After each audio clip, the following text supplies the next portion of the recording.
이번엔 당직자 임명으로 홍준표 혁신위에 첫 발을 뗀 자유한국당의 분위기 살펴보겠습니다. 법률 자문도 필요할 것 같아서 저희가 조금 있다가 한 분을 더 모시도록 하고요. 먼저 오늘 오전 자유한국당의 신임 당직자 임명장 수여식 분위기부터 영상으로 확인하고 이야기 나누겠습니다.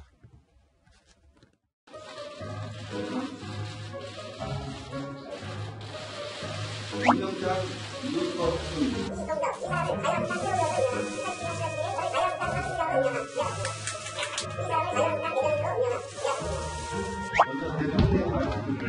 나는 말했고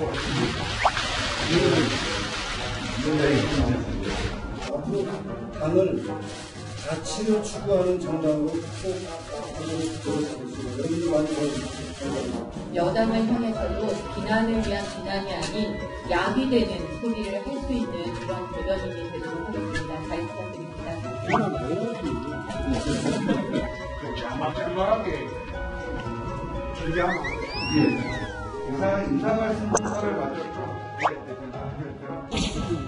이제 오자마자 찍는 소리도 있고 그런 것도 우리는 전혀 싫어하지 않습니다.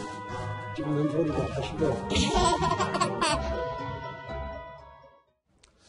네, 저희 특별히 정치데스크 오늘은 법률 자문도 필요할 것 같아가지고 영상원 변호사 모셨습니다. 어서 오십시오. 네, 안녕하세요. 네, 나와주셔서 감사합니다. 자, 지금 방금 오늘 오전에 있었던 신임 당직자 임명장 수여식을 보셨는데요. 홍준표 대표 맨 마지막에 기자 이름까지 언급하면서 한마디 꼭 짚고 넘어가고 있습니다. 이현수 기자 어떤 상황이었습니까? 네, 홍준표 대표가 이제 혁신위원장, 유석춘 위원장이 임명됐잖아요. 그거에 대한 관심, 언론의 관심이 좀 높은 것에 대해서 좀 만족감을 드러낸 것 같습니다. 뭐 비판 기사도 많았지만 그것도 우리 좋아한다라고 이야기를 했는데 사실 그동안 SNS상에서 언론에 대한 불만을 상당히 많이 털어놨었는데요. 뭐 기울어진 운동장이란 표현도 하고 SNS가 더 중요하다 뭐 이런 말도 했었는데 이번에 혁신위원장 임명에 대해서 뭐 비판이든 칭찬이든 언론의 관심을 받고 있다는 것 자체에서 만족하고 있다. 그런 표현으로 보였습니다.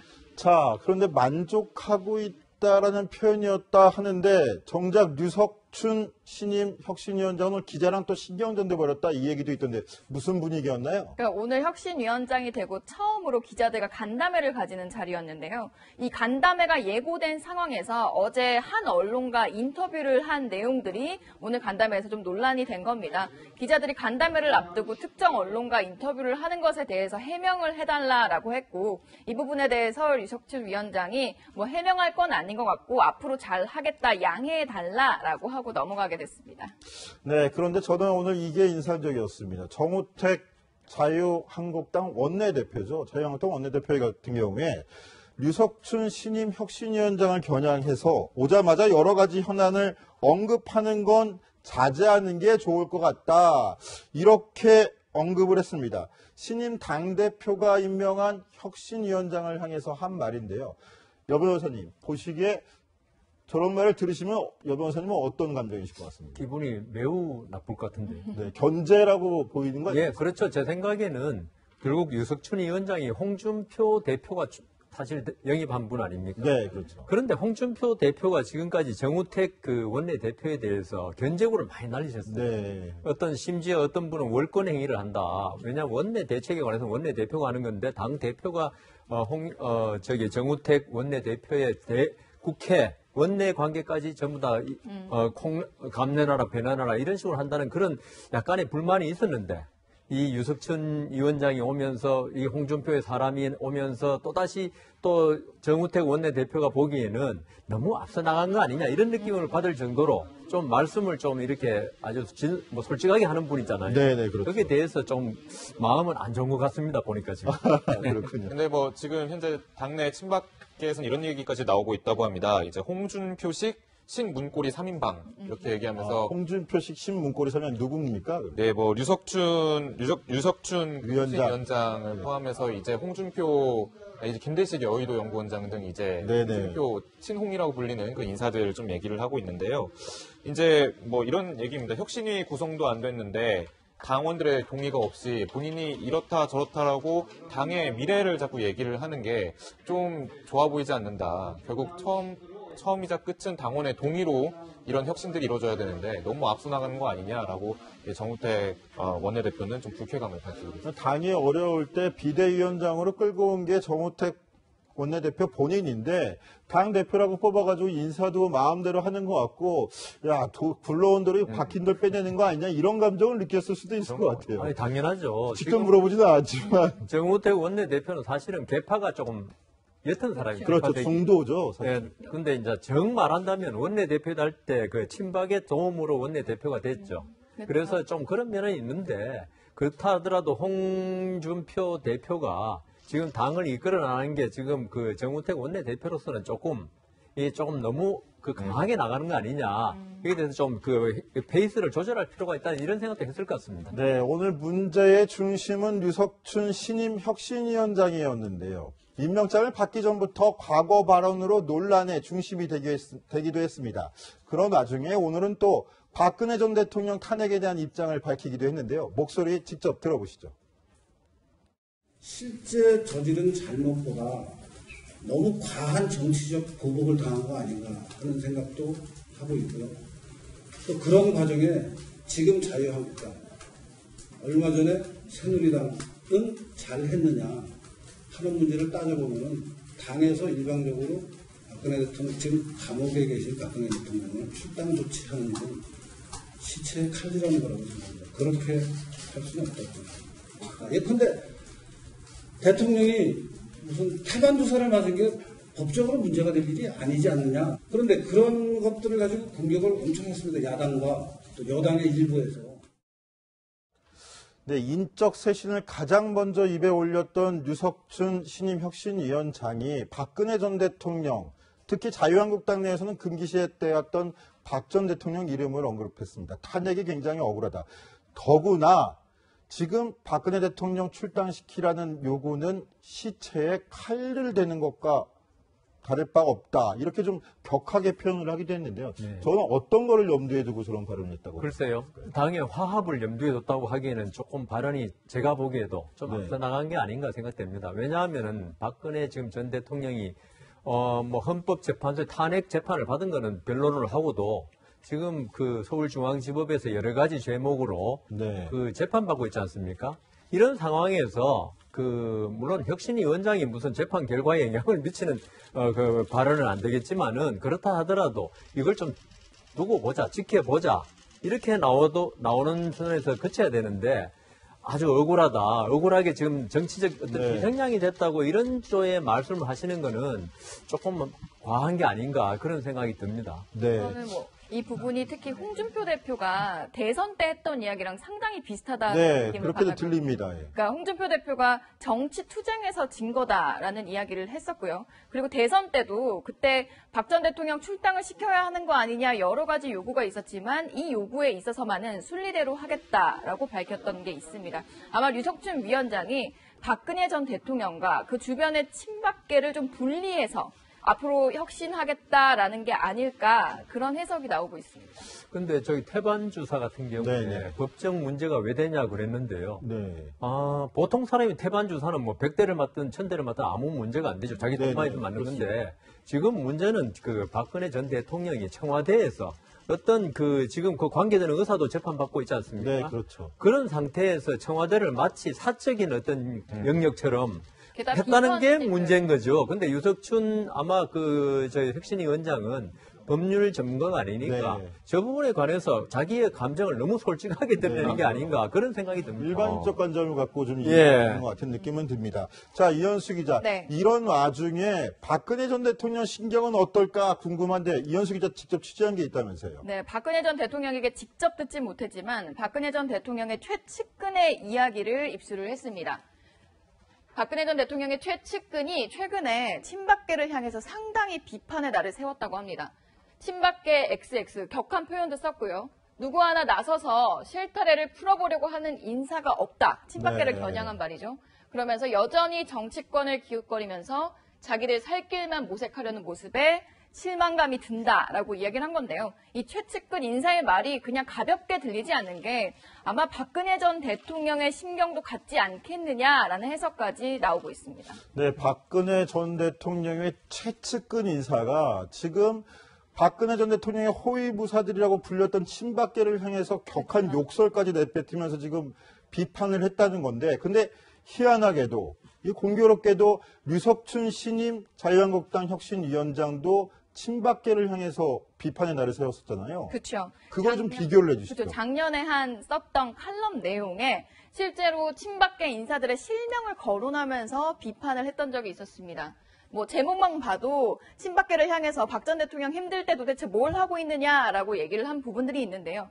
이런 실명까지 거론했던 칼럼을 오늘 기자 간담회에서도 얘기가 나왔었습니다. 네. 이 실명까지 거론했는데 이들에 대한 친박 청사는 어떻게 할 거냐 이렇게 물었더니 그 부분에 대해서는 내 소신이다 라면서 이 자리에서 이야기할 필요는 없는 것 같다라고 했고요. 어제 한 언론과 했던 인터뷰 내용을 보면 책임질 사람을 가려내겠다. 그럼 책임질 사람이 누구냐라고 되물었더니 그 전두환 전 대통령의 이충구 전 의원이나 장세동 전 안기부장에 대해서 이야기를 했습니다. 그러면서 친박계를 우회적으로 겨냥을 하기도 했는데요. 오늘 특히 기자간담회에서도 구체적으로 이름은 말하지 않았지만 친박 청산을 예고하는 발언도 했습니다. 직접 들어보시죠. 가치를 추구하지 않고 이익을 추구하는 사람들이 모여 있어서 오늘날 의파가 괴멸했다고 저는 생각을 하고. 그 이익을 추구하는 사람들이 우리 당에 있다고 보시는 건가요? 많습니다. 구체적으로 누구를 생각하시는 거예요? 일을 보여주겠습니다. 일을 해서 결과로 보여주겠습니다. 자, 결과로 보여주겠다. 여 변호사님, 이미 혁신 대상은 확실히 세워두고 있다. 이 뜻으로 해석할 여지가 충분하겠죠? 그런데 지금 지방자치 선거가 1년도 안 남았습니다. 네. 이런 상태에서 지금 자유한국당이 사실은 바른정당과 지금 쪼개져 있는 네, 상태인데 그렇죠. 사실 보수가 이런 상태에서 자유한국당 내에서 또다시 친박과 비박으로 또 나눠가지고 뭘 한다 그러면 내년 자치제 선거는 포기해야 되는 상황이거든요. 제 생각에는 그래서 유석춘 위원장의 저 말씀은 어떤 그 친박을 갖다가 쳐내겠다, 아니 친박이 아닌 그 비박이나 이런 사람 쳐내겠다 이런 취지보다는 알아도 좀 해라. 우리 자유한국당이 내년 그 지방자치선거, 그다음 총선이 또 있는데 여기서 제대로 그 승리하기 위해서는 단합이 필요하다. 지금까지 친박, 비박들 특히 좀 알아서 우리한테 홍준표 지금 그 대표도 있고 항복해라. 미리 항복해라. 선전포고하는 것 같습니다. 네, 선전포고다. 여 변호사님 지적대로 당내에서 좀 우려가 나오는 부분도 있습니다. 네. 어제 제가 설명을 드릴 때도 당내 소장파나 쇄신파들이 유석춘 혁신위원장에 대해서 비판할 수도 있다라는 이야기를 했었는데 복당파 의원들 중에 한 명이죠. 장제원 의원이 SNS상에서 유석춘 위원장에 대해서 좀 걱정을 했습니다. 극우 인사가 와서 이게 당내 화합도 안 가져오고 외연 확장도 막을 것 같다라는 우려를 써놓자 여기에 홍준표 대표가 댓글을 달았습니다. 극우라는 말을 무슨 뜻인지 찾아보고 이야기해라 라고 사실상 일침을 가한 건데요. 거기에 장제원 의원이 또 댓글을 달면서 당이 이렇게 가면 안 된다. 외연을 확대해야 한다. 넓은 스펙트럼을 가지고 유연해야 한다라고 다시 한번 SNS상에서 설전을 벌이기도 했습니다. 자, 어찌됐건 간에 당 돌아가는 이야기들이 좀 이렇게 좀 활기를 찾는 건지 혁신에 또 반발이 있는 건지 한번 지켜보도록 하고요. 저는 재미있던 부분이 오늘 류석춘 혁신위원장 당 내에 또 특히 친박계 장세동 전 안기부장 같은 사람이 없다. 또 이충구 전 의원 같은 사람이 없다라고 했는데 유상훈 변호사님 장세동 씨 이름이 왜 여기서 거론될까요? 의리의 뭐 화신이죠. 네. 근데 그 지하철에 가면은 그렇죠. 김보성 씨가 의리하던데. 네. 우리가 그 50 청문회 네. 특히 그때 장세동 씨에 그렇죠. 대해서 좋든 싫든 아주 이미지가 뚜렷하게 각인됐습니다. 네. 아, 저 사람은 자기 주군을 위해서 죽으라면 죽는 신용도 할 사람이다. 그 주군이 누구냐? 바로 전두환 대통령이죠. 사실 두 사람 월남전 때 네. 만났던 부하와 그 저희 상사의 관계를 만났는데 그 이후에 전두환 대통령의 어떤 정치적 역정하고 같이 합니다. 그렇죠. 경호실장 하다가 그다음 저기 뭐죠? 지금 국정원장이죠. 그때는 네. 국가안전기획부장이라고 그랬는데 그걸 했고요. 근데 그거는 뭐 둘째 문제고 50 청문회 때 나와가지고 예, 그때 그 아주 유명한 노무현 전 네, 대통령이 맞습니다. 뭘 물어도 난 모른다. 네네. 나한테 그런 거 묻지 말아 해서 노무현 대통령이 설전을 벌였던 일이 있고. 그거를 그 말씀하시길래 저희가 그 영상을 찾아놨는데요. 아, 예. 그 영상 한번 직접 보시고 이야기 계속 나눠보겠습니다. 좋습니다. 어떤 정치 자금을 대통령이 받았다면 불법인 것은 사실입니까? 그렇죠. 그건 어느 나라 정치 사회든 지금 정치 자금을 하고 해서 합법적으로 하느냐 공개적으로 하느냐 때문에 전 세계가 다 고민하고 있는 걸로 알고 예. 있습니다. 어떤 정치 자금이 합법적이고 불법적인 것도 모르는 안전기획부장에게 이 나라의 안전을 맡겼습니까? 증인은 그랬다고 생각합니까? 그렇게 개인적인 인신을 가신 인신 공격이 아니고 증인이 오늘 그 답변을 회피하는 것이 매우 불성실한 답변이기 때문에 이렇게 묻는 겁니다. 당시 국회의원이던 노무현 전 대통령이 장세동 전 안기부장을 네. 신무하던 모습이었는데요. 저만큼 주군이라고 불렸던 전두환 전 대통령을 보호하기 위해서 자기가 다 책임을 지려는 듯한 모습을 보였다는 거죠. 한 두 가지 사건이 있었죠. 네. 그 87년에 그 신한민주당 창당 사건 때 용팔이라고 들어보셨을 네, 겁니다. 정치 깡패 용팔이. 정치 깡패 용팔이가 이 창당 현장에 나타나가지고 폭력을 휘둘렀는데 이게 나중에 사실 안기부가 좀 개입했지 않느냐 네. 이런 의문이 있었는데 사실 안기부 개입했으면 또 그 위에 누가 또 시켰겠습니까? 그렇죠. 그렇지만 이 장세동 씨는 내가 전부 다 시킨 것이다 해가지고 이걸로 재판을 받고 네. 구속까지 됐죠. 네. 예, 그러니까 전두환 전 대통령이 조금이라도 누가 되는 말은 하지 않겠다. 내가 네. 모든 걸 안고 가겠다 했고요. 그다음 또 유명한 말이 있습니다.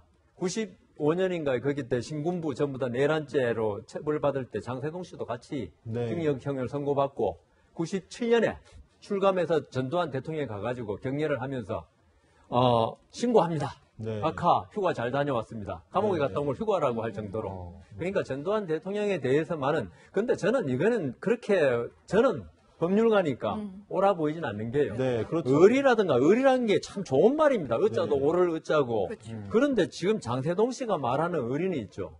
이게 좀 잘못된 데 대해서 어떤 내 주군을 끝까지 감싸겠다. 오히려 충신이라 그러면 있죠.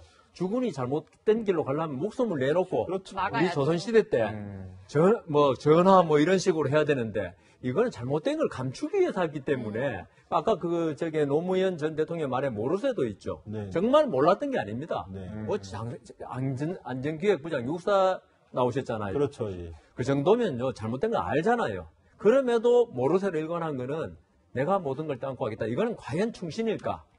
맹목적인 충성이죠. 그렇죠. 저는 그래서 걱정되는 게 뭐냐면 자유한국당에서 지금 장세동 전 안기부장 이름이 다시 거론됐단 말입니다. 이렇게 박근혜 전 대통령의 국정농단 사건 최순실 씨의 폭주 막지 못한 책임을 물어서 김기춘 전 대통령 비서실장부터 줄줄이 지금 구속돼 있는 처지인데 장세동 전 안기부 실장의 이름이 거론되는 게 맞을까요? 그 장세동 전 안기부장 이야기를 하는 것 자체가 이제 당내에서 박근혜 전 대통령의 탄핵을 어떻게 보고 있느냐, 류석준 위원장이 이야기한 대로 박근혜 전 대통령은 잘못한 것이 없고 과한 정치 보복으로 지금 탄핵됐다라고 보고 있기 때문에 그럼 친박계들은 왜 의리를 지키지 않느냐라고 이야기를 하고 있는 것 같은데요. 저도 여 변호사님 이야기하신 것처럼 사실상 그 전에 국정농단을 왜 막지 못했는지 그 책임에 대해서 먼저 물어야 하는 게 아닌가 싶습니다. 자, 그런데 이런 와중에 저희가 새로운 유석춘 혁신위원장 이야기도 들려드리고 박근혜 전 대통령 측근의 이야기도 저희가 들려드렸는데 비슷한 얘기가 또 나온 것이 있습니다. 바로 조원진 의원이 만들었다는 대한애국당에서 나온 이야기인데요. 자, 이현수 기자, 이거 무슨 이야기입니까? 사실 조원진 의원 하면 곰돌이 포스터 기억하시죠? 새누리당의 대선 후보였습니다. 그리고 실제로 대선도 끝까지 치른 바가 있는데요. 그런데 유일한 국회의원이었는데 이 조원진 의원이 지도부와의 갈등으로 새누리당에서 제명이 되게 됩니다. 그리고 나서 다시 창당을 한 게 대한애국당입니다. 이 대한애국당에서 지금 가장 중점적으로 하고 있는 일은요. 박근혜 전 대통령이 무죄이기 때문에 석방이 돼야 한다면서 이제 1,000만 이내에 서명을 받겠다 라면서 서명 운동을 벌이고 있는 상황입니다. 자, 강병규 기자, 근데 네. 이 당에 평론가로 활동했던 변희재 씨도 합류해 있는 것 같은데 네. 변희재 씨도 오늘 박근혜 전 대통령 최측근과 비슷한 얘기를 했다면서요. 네, 그렇습니다. 변희재 씨가 이렇게 얘기했습니다. 박근혜 대통령 무죄 석방 운동본부를 창설하자, 그러니까 세우자 이런 뜻인데 똑같이 지금 조원진 의원이 주장한 대로 1,000만 명 정도 이제 무죄다라는 그 서명을 받아서 박근혜 전 대통령을 석방시키겠다고 하는 겁니다.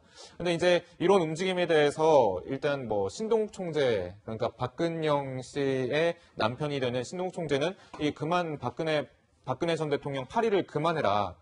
박근혜 전 대통령을 이용해서 자기 지지자들 끌어모으는 행위는 그만하라라고 비판한 바도 있었습니다. 네, 변희재 씨나 조원진 의원이나 현재 친박계 의원들을 신랄하게 비판하면서 그들과 차별화도 시도했다고 하는데요. 어떤 이야기들, 무슨 사연이 있기 때문에 그러는 건지는 저희가 추후에 취재해서 꼼꼼하게 전해드리도록 하겠습니다.